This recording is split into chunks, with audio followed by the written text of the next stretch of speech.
In our final podcast for this unit, we're going to talk about surveys and interviews, two kinds of primary research that are often used in the business world to gather opinions, often about the kinds of products and services that the businesses are making available to people. I have taken part throughout my life in numerous kinds of product research, from radio stations to ballpoint pens to new kinds of breakfast cereal. People want you to taste it and give you their opinions. And there are two ways to do this, and they overlap sometimes. The survey is usually a mass targeting tool where you ask thousands of people something by the phone or over the internet or even door to door.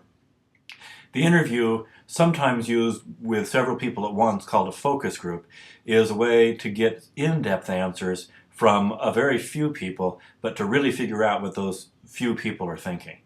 In the next slide, I'd like you to take a look at Professor Flagbag, who will be making his very last appearance in our course, as he is interviewed by somebody conducting a survey, and this will give us a few of the key errors that people make when they try to gather primary information for use in their primary research. Thank you for participating in my survey, Professor Flagbag. No problem at all, Lindsay. I am always happy to participate in the generation of such world-shaking knowledge as will certainly be the result of your class project on potato chip consumption in America. Okay, then let's get started. First, tell me why you like potato chips. Well, we seem to have a problem right off the bat, as I do not like potato chips at all. But you have to like potato chips. It is my first question. The problem, I suspect, lies with the question itself. It is what is called a leading question, or a primary question that forces an answer to a secondary question, such as, do you actually like thin, nutrition-free slices of potatoes drenched in fat? Okay, so maybe I should start with, do you like potato chips? This is better, but still problematic, as it fails to distinguish between somebody who just doesn't care for potato chips and somebody like me, who believes that they are the illegitimate spawn of Satan himself sent to earth to ruin people's gallbladders and clog their arteries. Okay, so how about if I ask, rate your feeling about potato chips on a scale of 1 to 5, with 1 being, I hate them with a passion, and 5 being, I love them more than my own children. That is much better, except that I never much care for my children. But put me down for a 1-. Next question. Okay, here is the second question. Do you believe that people should have the right to eat potato chips in their own home like the Founding Fathers said, or should potato chips be controlled by President Obama's socialist nanny state? So, were you planning to ask a question, or is this a man on the street segment for Fox News? I am just trying to figure out if you are a true patriot or a liberal commie potato chip hater. But your question is ridiculous. While your first question was leading, this one is loaded. Loaded with so much nonsensical ideological rubbish that a rational human being would be unable to even follow your reasoning to anything like a coherent conclusion. So, what do you suggest that I do? Don't ask stupid questions. Watch something other than Fox. And buy a one-way ticket out of the not entirely sovereign state of Glenbeckistan. Okay, here is one that should be easy. How much money do you spend every month on potato chips? I have no idea. Would you say it is more than $10 but less than $20, more than $20 but less than $50, or more than $50? Again, I have no idea how much money I spend on potato chips. I have never bought one intentionally, but they typically come with sandwiches at the deli, so I often throw them away. So, how much money do you spend every month on potato chips that you throw away? One more time, I have no idea. This is not the sort of figure that someone calculates or remembers. If you are asking people frequency questions such as this, you need to ask for the kind of information that people are likely to recall. Like, how many times have you eaten potato chips in the last month? Exactly. Okay, so how many times have you eaten potato chips in the last month? None. I hate the damn things. Okay, where are you most likely to eat potato chips? In a fast food restaurant or at a hot dog stand? Are these the only two choices that I have? Well, these are the only two places that I ever eat potato chips. But what about all of the other places that someone could eat potato chips? Their home, their car, the school cafeteria, etc. Your question contains insufficient choices to produce a complete response. Okay, so, of all of those places, where are you most likely to eat potato chips? None of them. I hate and despise potato chips. Remember. So my answer will have to be none of the above. Okay, none of the above. The next question is, do you think that potato chips are healthy? And do you believe that children should eat them in elementary school cafeterias? But that is two entirely different questions. You have no business asking for a single answer. What do you mean two different questions? Whether or not I think potato chips are healthy is one question. Whether or not I think that they should be served to children is an entirely different question. But certainly you wouldn't want to serve children something that is not healthy in school cafeterias, would you? Of course I would. But why? I think I told you, I don't much care for children. Rat poison is almost as unhealthy as potato chips, but I am quite happy when it is served to rats. Are you always such a horrible person, Professor Flagbag? Is that one of your questions? If so, you should probably include some kind of frequency indicator or like a scale, such as on a scale of 1 to 10, with 1 being a little bit horrible like fingers scratching a chalkboard, and 10 being massively horrible like Godzilla attacking Tokyo. How horrible would you rate yourself? And in that case, clearly, I am a 10.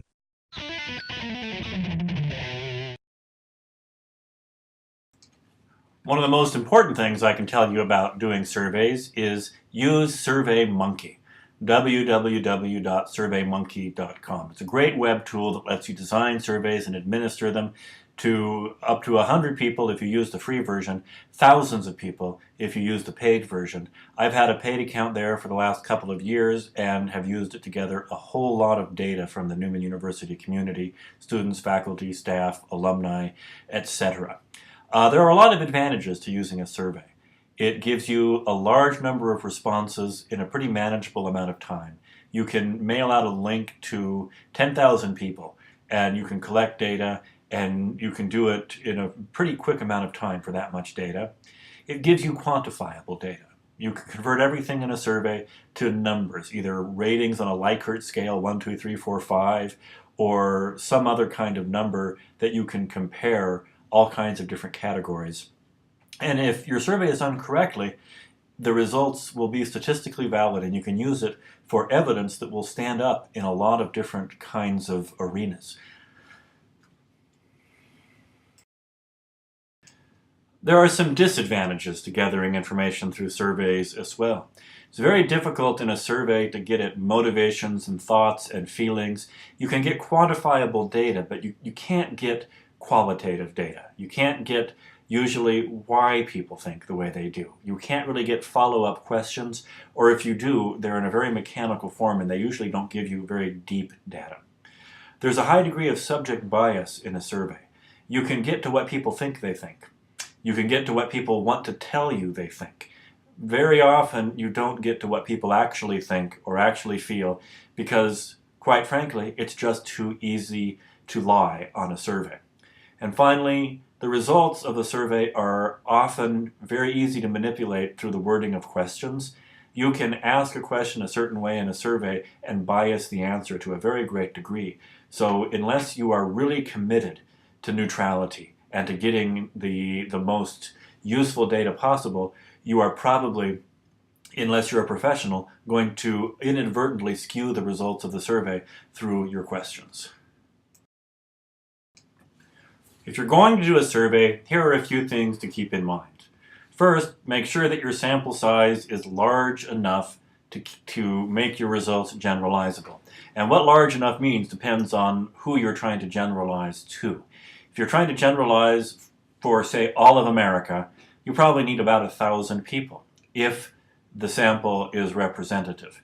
If you're trying to look at the people in a market, you need, depends on exactly what you're doing, 400 or 500 people usually, to have a pretty good idea that your results are going to be generalizable. But the sample size is not as important as making sure that the sample is random, and that means that everybody within the population, whether it's America or the Cincinnati TV market or Wichita homeowners, every single member of that population should have the exact same chance of being part of the survey. Second, make sure that your sample is representative, and that means that it matches the demographics of the area, the race, age, religion, gender, all of the variety of demographic differences that exist in your sample, in your population, should be represented proportionately in your sample. If you only survey white, male, 50-year-old homeowners in Wichita, those results are not generalizable, no matter how big this sample is. Eliminate leading or loaded language in your questions. We saw this in the flag bag clip. A leading question is one that directs you towards an answer. A loaded term within a question is one that contains a lot of emotional baggage and is likely to produce some sort of either angry or emotional result. Finally, make your survey short. Just a few questions. No more than 10, I would say, just speaking randomly.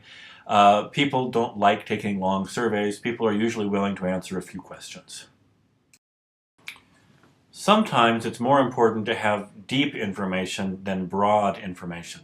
Sometimes you would rather have a few people's really deep thoughts and feelings and have the ability to ask follow-up questions and really understand what they think than just a scattershot approach of hundreds of people's shallow opinions. And this is when you want to do interviews or the kind of multiple interviews called the focus group that has become pretty standard in both business and politics. This gives you an extended contact with real people that you meet rather than just people that you're getting a phone conversation or an internet link full of information from.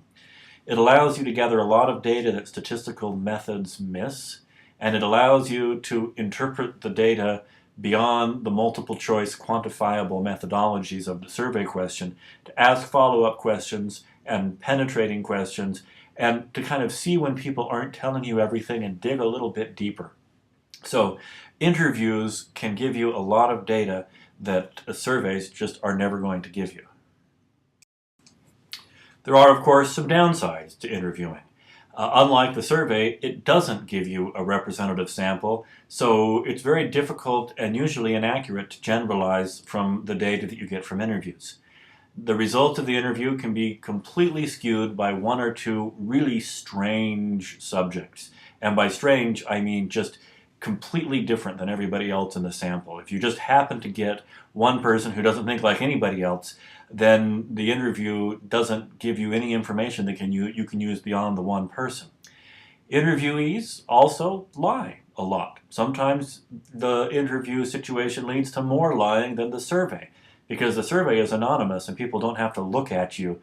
But if you ask an embarrassing question in an interview, people aren't protected by that anonymity, and they may just lie to you and tell you what they think you want to hear.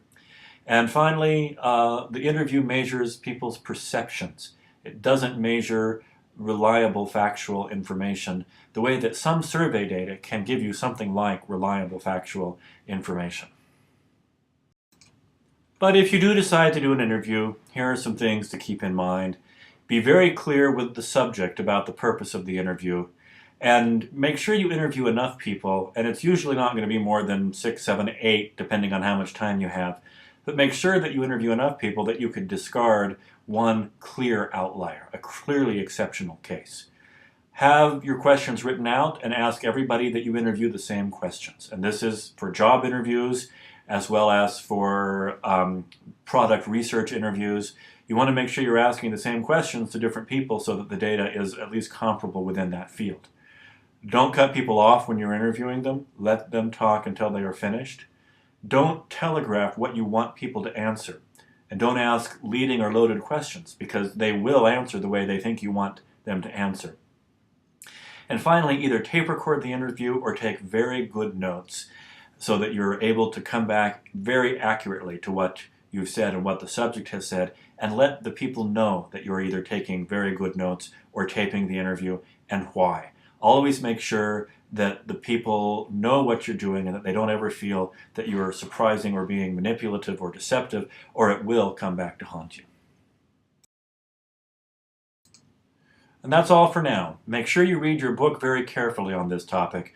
There's quite a bit of information I don't include in these podcasts about primary research like survey and observation and experiment and interview, and all of that will be on the test.